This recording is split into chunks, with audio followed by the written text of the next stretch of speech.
Bienvenue dans Ils sont l'avenir de Nice, le premier podcast à vous faire découvrir l'histoire inspirante de ces commerçants et entrepreneurs qui façonnent notre quartier et le business de demain. Chaque semaine, Christophe Brémard part à la rencontre de ces Niçoises et Niçois passionnés et nous plonge dans leur univers. Bonjour à toutes, bonjour à tous, bienvenue dans ce nouvel épisode de Ils sont l'avenir de Nice. Aujourd'hui, nous allons parler de l'immobilier et de son univers impitoyable. Et pour ça, j'ai le plaisir d'accueillir Paul d'Imo 3 Points, une agence immobilière indépendante qui est fière de son indépendance et qui est dans Nice. Bonjour Paul. Bonjour Christophe. Paul, tu as eu, avant de devenir agent immobilier, un parcours assez atypique dans la finance, dans la gestion de patrimoine. Est-ce que tu peux nous en dire un peu plus sur comment tu es devenu agent immobilier indépendant? Effectivement, on tient à cette indépendance. Moi, j'ai justement travaillé pour des grands groupes sur une partie finance et contrôle de gestion, beaucoup de chiffres avec des enjeux politiques et de résultats très intéressants dans l'analyse. Il me manquait peut-être quelque chose d'un peu plus concret, d'un peu plus humain. Et je suis arrivé à Nice et on me demandait de partir au Luxembourg sur un poste qui restait tout aussi abstrait que le titre, c'était Corporate Reporting. Et j'ai pas eu envie.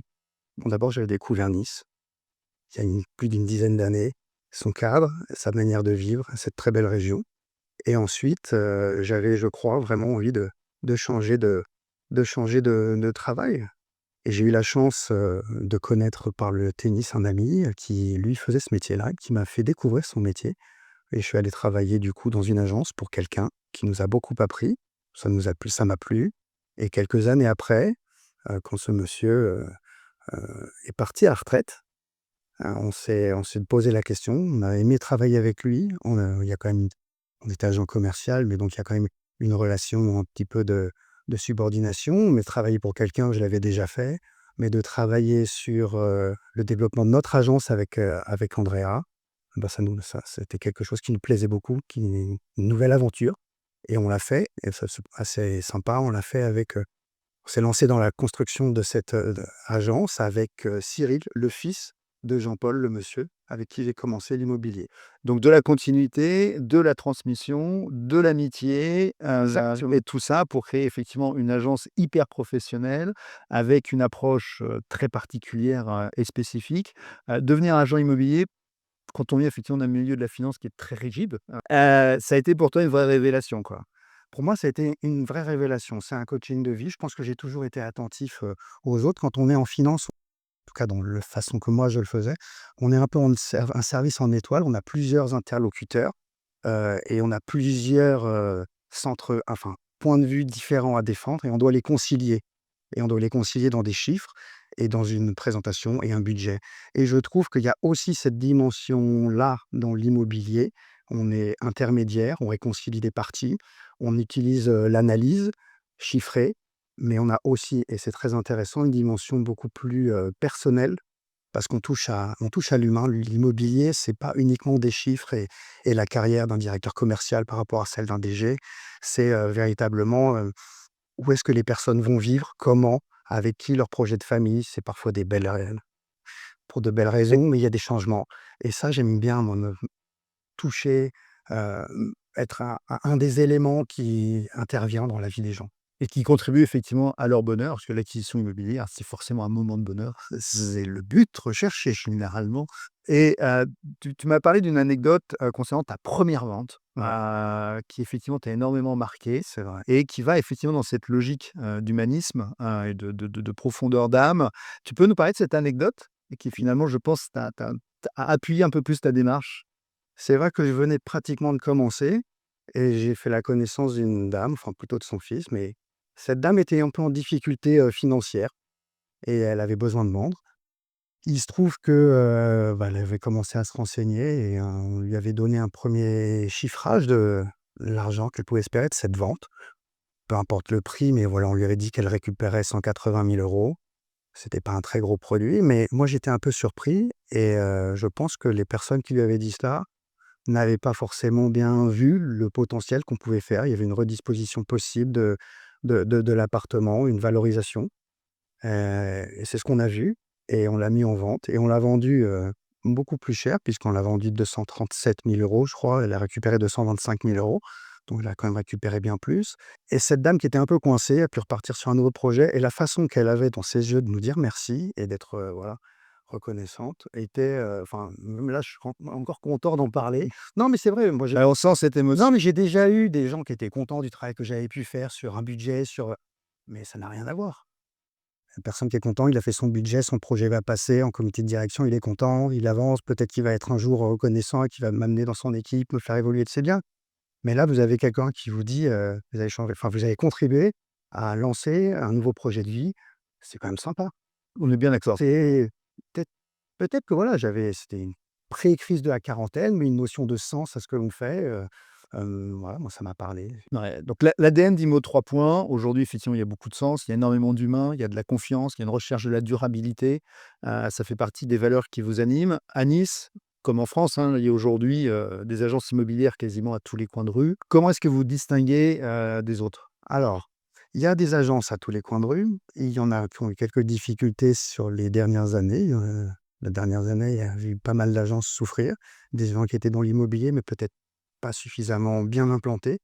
Donc ça a peut-être un peu condensé, l'offre Ne d'agences. respectant pas assez leurs clients et écoutant pas assez leurs clients. Dans l'immobilier, il y a des gens qui font pas ça peut-être à temps vraiment plein ou de manière complètement professionnelle, il y avait en tout cas, mais il y a plein d'agences et à Nice qui travaillent très bien. C'est pas du tout mon propos, mais c'est vrai que ça a contracté un petit peu. Il y a des gens qui ont dû arrêter.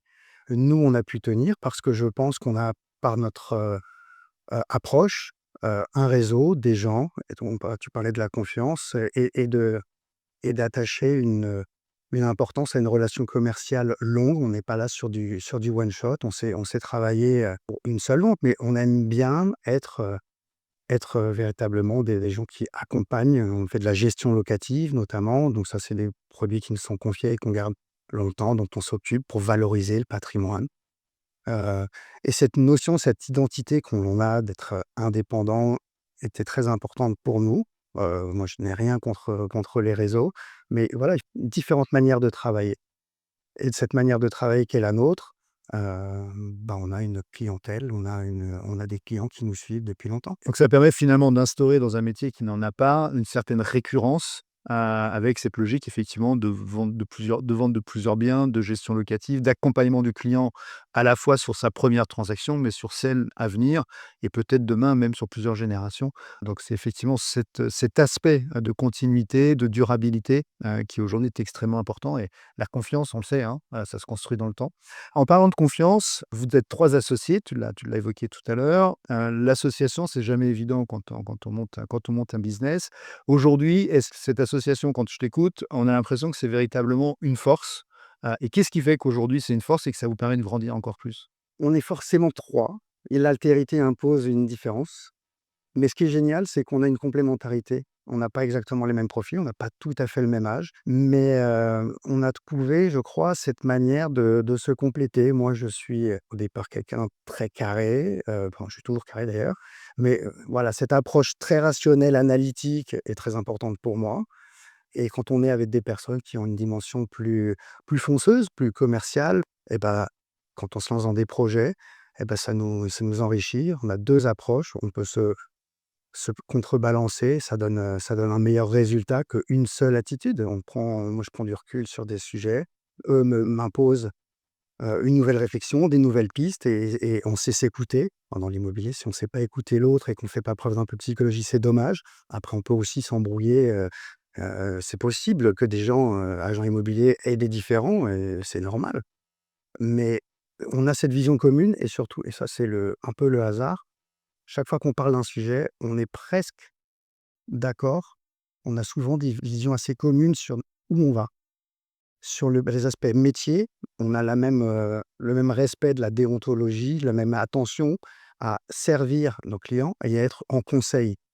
On sait faire du business, on sait valoriser aussi, voilà, nos intérêts. C'est pas on sait mais par contre, on le fait toujours avec, enfin, nous, on est dans cette vision de gagnant-gagnant avec nos clients, parce que c'est, leur satisfaction qui fait que, ils reviendront vers nous, qu'ils vont nous recommander et qu'on va continuer à travailler et puis c'est comme ça qu'on aime travailler, de toute façon. Donc 3 associés, un socle de valeurs communes. C'est vrai. C'est ça, aujourd'hui, c'est la base et tout à l'heure, tu parlais du tennis, vous êtes connus sur les cours de tennis et le sport, est-ce que finalement, ça fait aussi partie de ces valeurs qui font que vous êtes aujourd'hui de meilleurs agents immobiliers, de meilleurs entrepreneurs que les autres? Parce que quand on a des valeurs de sport, ça change aussi la donne. Alors le sport, il y a plein de dimensions effectivement. Il y a l'aspect à la compétition. C'est important d'avoir envie. C'est important de savoir se battre. Ça, c'est clair.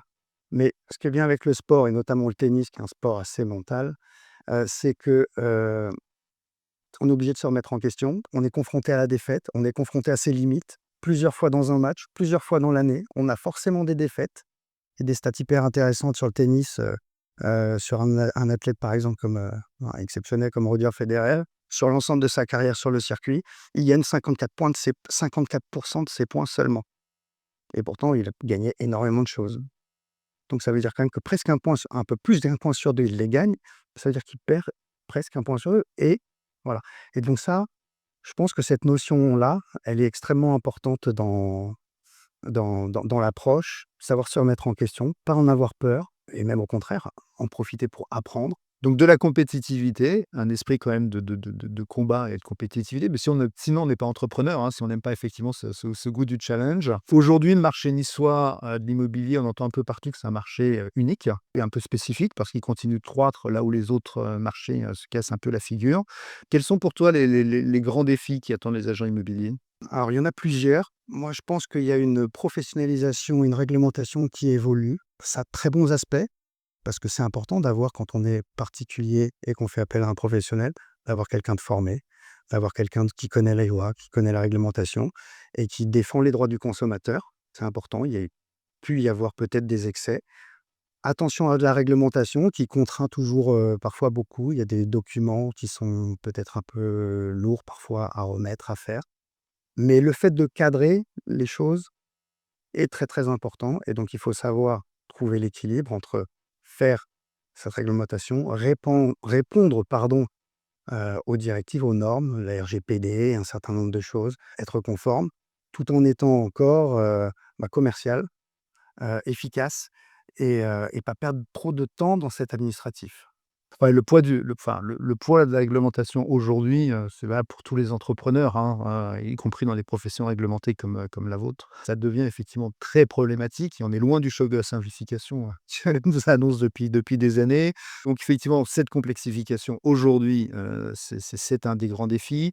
Concernant tout ce qui est, digital, nouvelles technologies, intelligence artificielle, comment est-ce que tu perçois, l'avenir, dans ton métier? Alors l'intelligence artificielle, moi très sincèrement, j'ai fait un peu de sciences et j'ai aimé, vraiment la partie informatique et créer des moi je suis impressionné, subjugué comme beaucoup de monde. Je suis très enthousiaste sur la capacité et la puissance de cet outil. Après c'est un outil et un outil, c'est bien qu'il soit performant, mais c'est comment est-ce qu'il va être utilisé? Il modifie nécessairement beaucoup, les process, mais l'outil en lui-même, il a pas à être qualifié de bon ou de mauvais. Si on prend les armes, je suis désolé, c'est un exemple un peu étrange, mais les armes, heu, si c'est pour, chasser, se défendre, c'est une très bonne chose, mais c'est pas pour ça qu'on va mettre des armes dans les bacs à sable des enfants à l'école. Donc c'est comment est-ce qu'on va l'utiliser? Et sur la digitalisation de notre métier, il y a des choses extrêmement intéressantes et bénéfiques. On peut faire des visios, on peut faire des vidéos, on n'a pas besoin de se déplacer. Mais en même temps, l'immobilier, c'est du ressenti, c'est du vécu, il faut être présent. Donc je pense que la notion de concret et de terrain et d'humain est amenée à rester, est amenée à même à rester centrale. Mais par contre, il y a plein d'outils qui permettent de gagner du temps avant, ça c'est certain.